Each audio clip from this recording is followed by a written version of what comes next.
Can you handle over 100 mini guardians in this indie top-down game? Let's find out!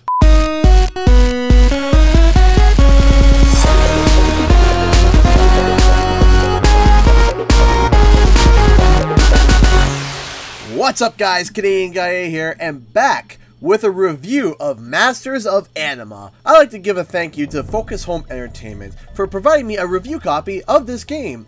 As you know, in my reviews, I will be covering 3 aspects of this game: story, gameplay, and graphics. I will then rate each segment out of 10 and give my overall score at the end. I will also cover who should buy this game, because, well, just because I give a game a good or bad rating, it does not mean there isn't an audience for it. And, as with every single one of my reviews, this review is spoiler free.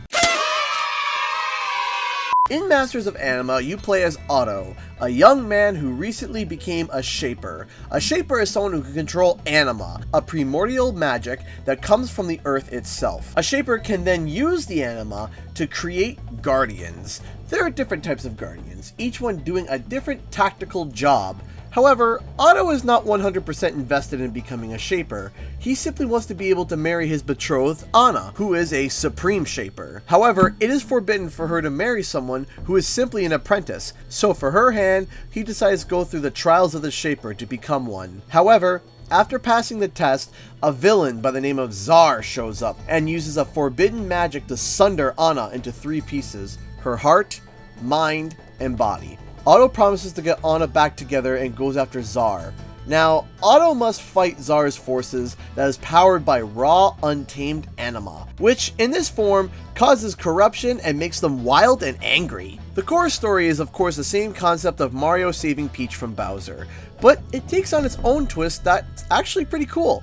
Otto is not the heroic type. In fact, he is quite selfish at times and doesn't really care to change, which actually adds to his character. The Guardians are actually kinda cute. They make these adorable sounds when they are summoned and when they are commanded to move around the battlefield. You almost get a little pang of sadness when a corrupted Guardian throws yours around like little rag dolls. Who can say where the road goes? Even though you can craft them back very quickly, still, it's sad to see your little buddies thrown around. The story actually has other twists and turns that made me smile or slightly shocked. You actually get invested into the game, even if the core story is simple. The gameplay of the game is strictly strategy. You have different kinds of Guardians that do different jobs, like tanking, ranged DPS, and even support. You have a limited amount of Guardians you can build. When you build them, it costs Anima. To collect Anima, you can find it on the ground, destroy enemies, destroy untamed Anima crystals, and, well, pretty much there's just a lot of ways to collect Anima. If you have no Anima, you cannot summon any more Guardians,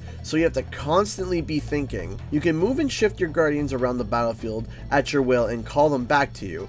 Constant strategy is needed for this game. If the Guardian you're fighting turns to your weak DPS characters, you have to switch to them and command them to move out of the way, otherwise they will all die in one fell swoop. Then you have to burn a lot of Anima to bring them back. I will admit, the controls are a bit weird at times, and sometimes it feels like the characters don't quite respond to you, but normally these styles of games are played on the PC, where it's really easy to micromanage all these little characters. On console, however, it can be hard. Many times I would have to take a break because of how cramped my hand got while playing this game, but it was still a lot of fun. Sometimes it does get overwhelming with how many characters you have to watch and manage, and if you miss a little detail, you could get wiped very easily. This game was kind of difficult at times and required a lot of focus. There is also puzzles to solve while using your Guardians, but in all honesty, they were pretty easy. The graphics are so-so. It has its own cute charms when looking top-down, but sometimes when the camera shifts down for story cutscenes, you can really see how the characters don't look quite all that amazing. However, the environments are really pretty, the music sets a nice touch, and overall, it didn't bug me too much. So let's get to the breakdown. The story gets a 7 out of 10. The core story is still the basic save the princess formula, but it takes its own spin and brings in its own world's lore. There are lots of interesting things used in the story and actually kept me wanting more. The gameplay gets an 8 out of 10. It is a difficult strategy game that makes you think on your toes constantly, but never felt unfair. The controls on the console, however, can get confusing and unresponsive, but overall still pretty good. The graphics gets a 6 out of 10. The graphics are pleasant and soft on the eyes, but upon closer looks it's not quite as great as it could be.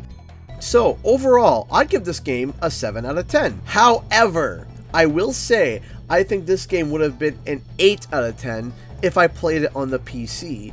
Sadly, my PC is only being used for editing at the moment, as I've been having some issues with it. However, for the console versions, I will continue to maintain that 7 out of 10. Now, there is one other detail you need to know. This game is only 18 bucks American. I mean, come on, this game is fantastic for that price. So if you're a huge real-time strategy fan, or just a strategy nut, then you'll love this game. It requires quick thought, reactions, and planning. If you love doing all that, by all means, you should grab this game. Thanks for watching, guys. I hope you enjoyed this review. Comment below and let me know what you think, and don't forget to like and subscribe. If you want to support me, you can donate to my Patreon or check out one of the live streams. I'll see you guys later. Bye-bye!